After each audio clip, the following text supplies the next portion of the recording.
Hi, I'm Sarah. Welcome to Mindtracker. Last week, I spoke at length about consciousness. It's one of those things where as soon as I stop recording the episode, I think to myself, I could have said this or I could have said that. I could have explained things better. And as I ended the last episode with promising you that I'm going to be talking about the theta waves today, I have a lot to share and a lot to tell you. And so without further ado, let's begin. For suggestions and feedback, you can write to me at info@mindtracker.org. And to support the show, you can head over to patreon.com/mindtracker. So talking about the theta state of the mind. So the theta state of the mind is where the mind is having frequency of 4.7 hertz. It is when your creativity is at peak, when you're deeply relaxed, when you're feeling intuitive. It's also the time when you daydream. So remember when we were kids, or if you see kids now, they often tend to daydream a lot while coloring a book or while playing. They'll be in their zone, just daydreaming about things. That's because their mind would slip into the theta state very easily. And they would also be very creative. So they would love more colors and cartoons and characters and bedtime stories. And why kids love bedtime stories and colors and all of these things is because it's quite meditative to them. They feel relaxed and they want to fall asleep really soon. What happens as we grow up is we don't slip into the theta state as quickly as kids do and as naturally as kids do. And there are benefits to that. As grown-ups, we need to function. We need to concentrate, think, perform, and carry out various tasks. We also need to show mental agility in several places. And therefore, we need the other states of the mind as well to do all those things, like the gamma radiations, the state of the mind where we have waves, which are called gamma. That's when you're highly concentrated. You're able to be focused. So why then theta state? The theta state, where you're so relaxed and you're creative and intuitive, is the place where we actually, during meditations, can carry out a process called co-creation. The theta state is a powerful state to access consciousness and to have healthy correspondence with consciousness. Healthy because that's the time when your conscious mind is so quiet that negative thoughts are not going to intrude. In fact, you're going to have correspondence which is quite pure, I would say. There is no contamination of any negative thoughts. You're talking to your consciousness without having any splatter of energy. So your energy is focused in one place. When people slip into the theta meditation and they go into a state where they're very calm, their mind is relaxed, right? Their conscious mind is quiet. They're not at the time thinking about anything. They're just in the moment. They are present and their brain is in complete synchrony. This is the state where a lot of the magic happens. And when I say magic, what I mean is this. Imagine now that you are in a theta state and you're accessing consciousness. So you're directly in contact with the source, the unified field. You're not thinking about anything. All you're doing is now corresponding, having a conversation with this unified field. And let's say that there is something which you want to focus on. Let's say that there is a scenario at work that you want to resolve. And you have an idea what that result would look like. All you need to do is go into theta state and visualize that scenario being resolved. And when I say visualize, it's not imagination exactly. Imagination means you're imagining things, but there is no faith or belief or intention that it's actually coming true. Visualization is an intentional imagination where you're actually looking at the scenario in your mind and resolving it the way you want it to be resolved. Because you're in theta state, you are in direct touch with the unified field. whatever you're imagining intentionally, aka visualizing, that is the message you're sending to the unified field.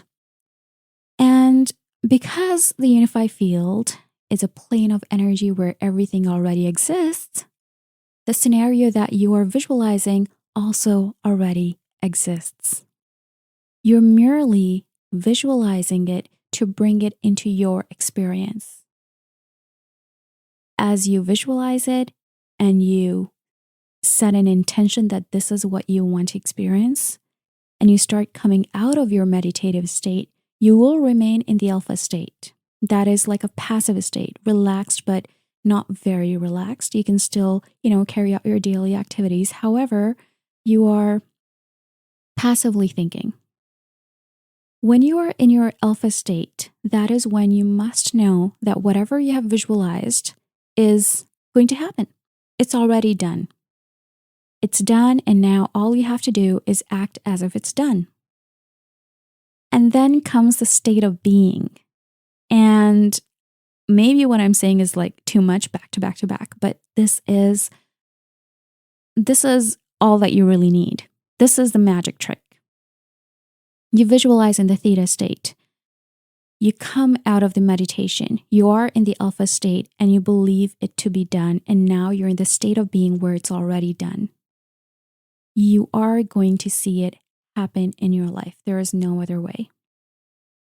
Obviously, if you're new to meditations, if you're new to the whole consciousness, the work of energy, how your brain works, how your mind works, this may seem a little out there. It may also seem a little, unconvincing.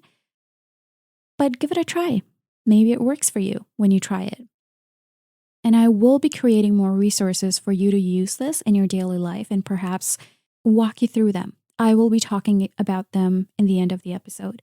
So for now, you're in that state of being, right? Where whatever you have visualized has already happened. That state of being is so critical. It is what's going to bring it into existence, actually. So let's talk about the state of being from two perspectives, from a sciencey perspective and from a non-sciencey, but more like philosophical perspective. So from a sciencey perspective, in physics, there's something called the observer effect, which means that essentially, if there is an observer, that is the only time an event is, which essentially means that if there is an observer, so there are two sets of eyes, and they expect to see something, that is what they're going to see. So let's say that there is an experiment, and through the observer's effect, you're thinking that as you look through the microscope into the object that you have on your tray, you're going to see 3 particles. Because of the observer's effect, you will be seeing 3 particles, even if other people are not able to see it. Your mind is able to conceive it in a way that you can see it. When this observer effect stretches to our reality, what it's trying to say is that whatever you start expecting is what you start experiencing. And while you may not be able to make a connection right now straight away, waves, radiations, energy, this is how things work. And let me know if you want me to go in great depth. I love being nerdy and I love talking through science about all of these things because this is very much practically physics. And so I would love to do that. Just let me know.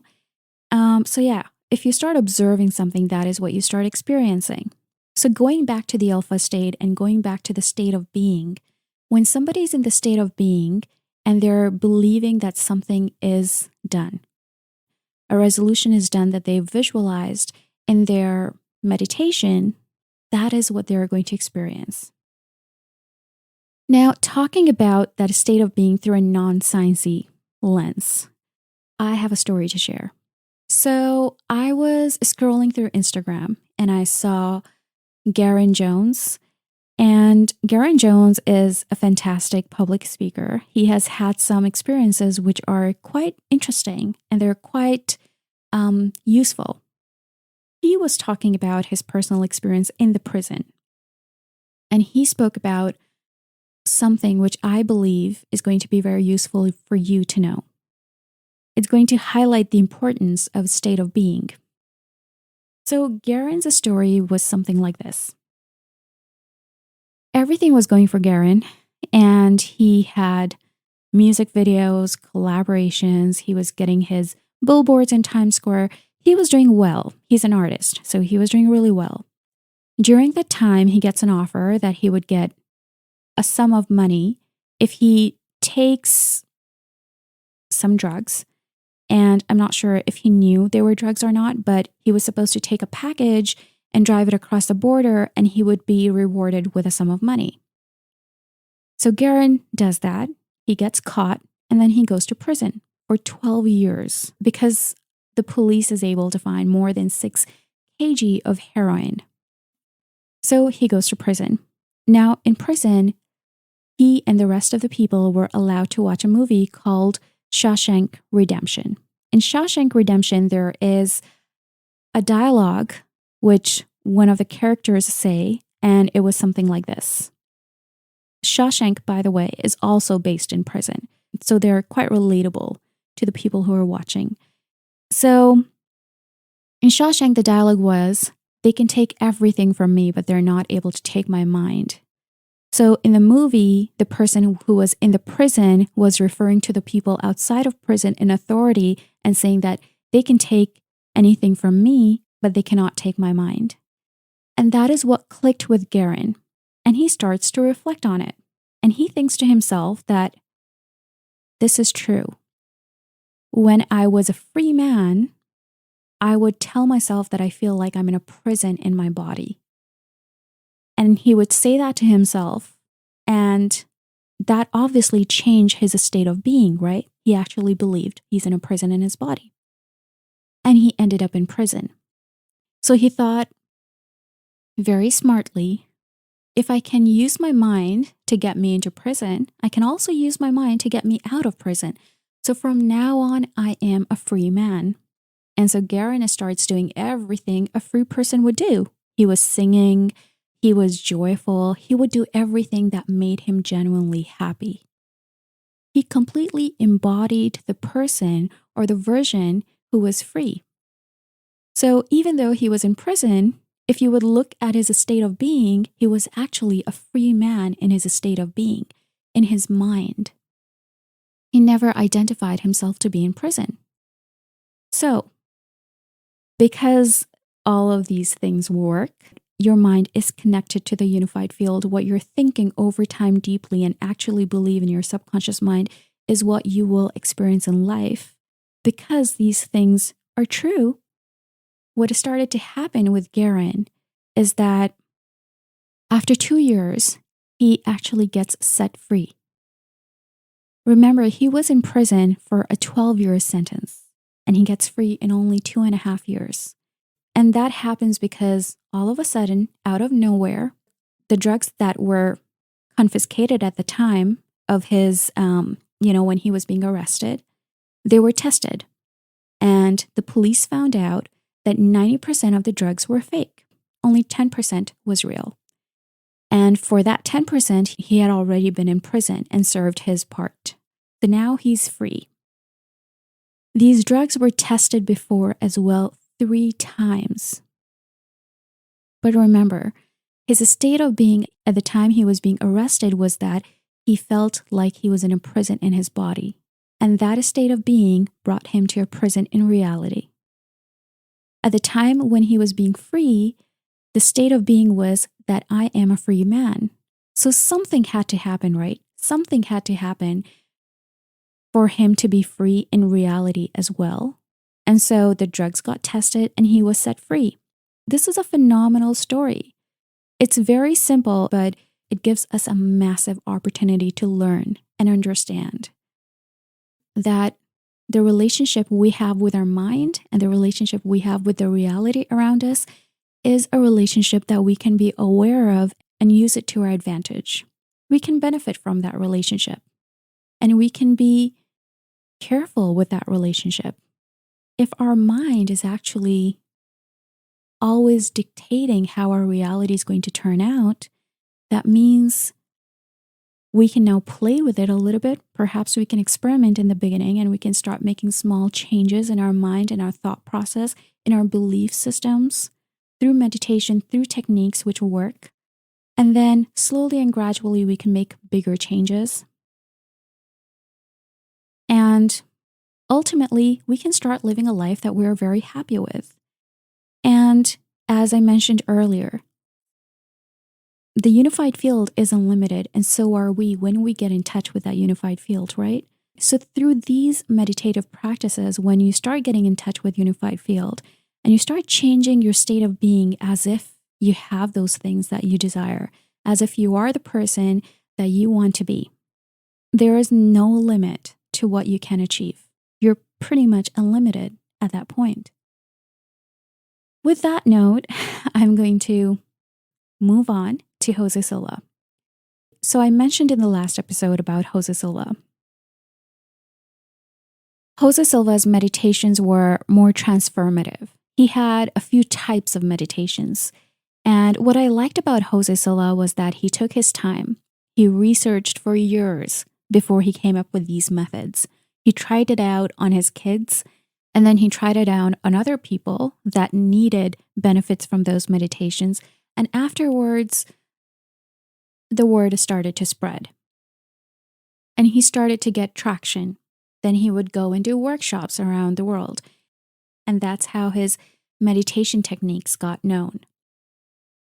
What I liked about Jose's work was that Jose understood the human mind like nobody else has understood so far. He created methods which reprogram the subconscious mind through meditation. You probably have heard about affirmations, right? We all love a good affirmation. And an affirmation is valuable because if, for instance, there is something that you do not like in your life, an aspect of yourself or an aspect of your life that you do not appreciate, to bring about a change, you can start using affirmations. And what starts happening is that affirmations start to change the belief embedded in your subconscious mind over time.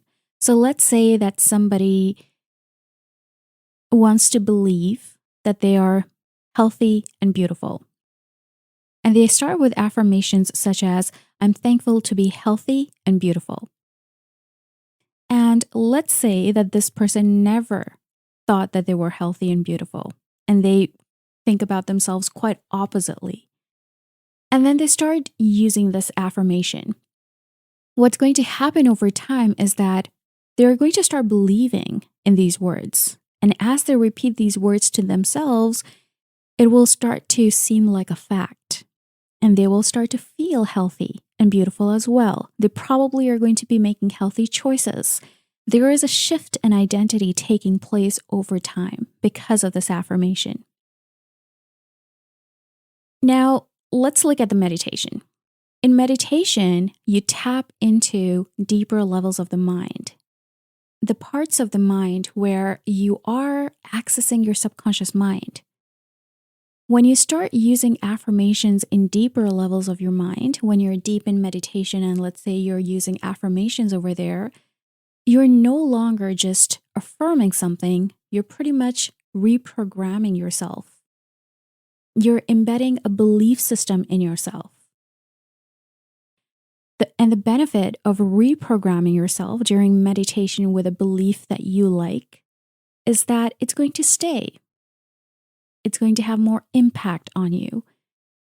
If an affirmation would take 6 months for you to believe and actually transform into the person who believes that affirmation is a fact for them, the meditation would probably speed up the process for you much more. And it varies from person to person, but with my personal experience, I've noticed that things start to change pretty much instantly. You instantly start to feel like a different person. And if you repeat those meditation practices over the course of a month or over the course of 2 months, you will truly feel like a different person. In 2 months, you will feel like you're a new person. Repetition is key because you are, after all, removing the old programming and instilling the new programming. During the meditation, as you reprogram yourself, Sure, you start to feel like a different person, you start to see yourself like a different person, and then comes the habits, the systems that are embedded in your mind. So if you're somebody who is now feeling healthy, there is a new system required as well. Perhaps you make healthier food choices, and then you make healthier activity choices. You start to reduce your screen time, you start to increase your sleep hours, you start to go for runs. And slowly and gradually, you truly are now becoming the person that you reprogrammed yourself to be. That's what Jose has done with his techniques. Another thing that I really admire about Jose is that his techniques are essentially mind control techniques. If somebody is able to control their mind, is able to control the state their mind is, and therefore is able to control the wave frequency of the mind, that's a major accomplishment. And that means that they can use their mind to improve their potential, to focus, to concentrate, to excel in their work, to increase their efficiency. Having control over your mind means you have control over how well you can use your resources that you have, your talents, your skills. And the beautiful thing about mind control is that with Jose's technique, a lot of people who were dealing with mental illnesses saw an improvement in themselves. So people who would get emotional very easily, or who experienced episodes of clinical depression or anxiety, or even more complex mental illnesses like ADHD, dyslexia, etc. The mental programming that is done through Jose's techniques enabled those people to gain control over their mind, so much so that they reduced the episodes of depression. They were able to reduce the episodes of anxiety. They were able to better control how fast they're able to learn, how well they're able to learn, how well they're able to work. It truly changed them for the better. And that's why I'm a massive fan of Jose Silva, and he deserves to be credited. Now, the question is, what are those meditations? How can one do those meditations? How one can do those meditations, I think I'll have to do a workshop on that, but I can definitely walk you through as to what those meditations are like. So Jose had a system where he would take people through the alpha level meditation. So the one who's practicing the meditation would calm himself down and go to an alpha level, and over there is able to then start programming themselves. If that is the intention of the meditation, they're also able to find solutions to their problems in that state. Alpha level, which I mentioned in the last episode, is an important level for people who want to gain efficiency at work, who want to just be the best of themselves. It's quite transformative because it is tapping into your subconscious mind, which dictates 90% of your behavior. Your conscious mind is controlled by your subconscious mind. So if you want to change your behaviors, how you feel about certain things, how you perceive certain things, it's important to change the programming on which the conscious mind is running. And the programming is stored in the subconscious mind. The subconscious mind starts to form in infancy. And that is the time when unknowingly an abandonment or deep attachment or any kind of abuse leaves a massive mark on an individual, because their subconscious is now programmed, which takes any observation they made as absolute facts. And that is what dictates 90% of their behavior and their decisions. So through Jose's exercises, you're able to tap into your subconscious mind and start changing the programming of your subconscious mind. That means that you may need to visit an event that happened in childhood, which left a huge impact on you, and address it. And once you address that event, you understand that you also had a belief system because of that event.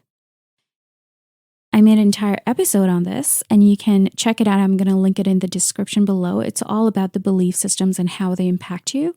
And essentially what Jose is doing is that he's allowing you to change your subconscious mind programming. Now how you perceive things, now how you view things, see things, feel about them, and believe about them is changing. And ultimately, you as a human being are also changing. And what I appreciate about this knowledge that the subconscious mind starts forming in infancy is that sometimes there are so many cycles which are repeating in our lives again and again and again and again. And when we go to the root of that cycle, it's a belief that we have about ourselves, which is coming from an event that happened in our infancy. So if somebody believes that they are not lovable because somebody left them when they were kids, sorry, I just want to give a trigger warning here. So in that case, if somebody feels that way, if somebody feels they're unlovable or they're easy to be abandoned, they're just horrible feelings, right? But people experience that. And when they feel that way, they go into relationships oversharing, giving more. Not because the other person asked for it, but because they believe that they need to do that in order to be loved. When the other person experiences this oversharing and overgiving behavior, they may pull away.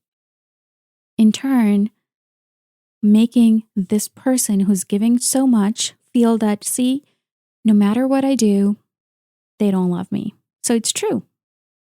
I'm not lovable, if that's a belief that they had. But during the meditations and techniques that Jose has introduced, you can change this programming and you can instill a better programming like, I am lovable.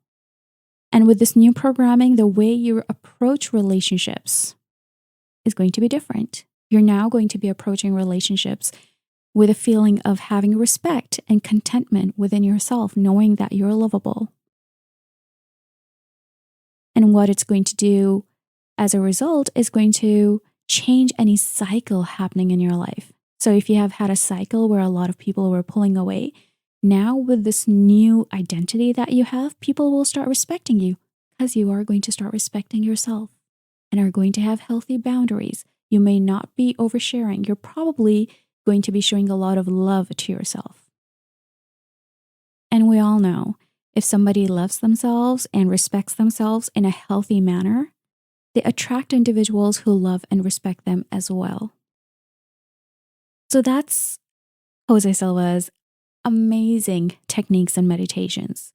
I would actually love to talk more about it. There is just so much to always say in this area of the power of the mind, consciousness, and how we as human beings have this amazing potential because of our mind, because we're able to access consciousness and because we're able to access such deep levels of our mind, of our brain, and are able to reprogram ourselves.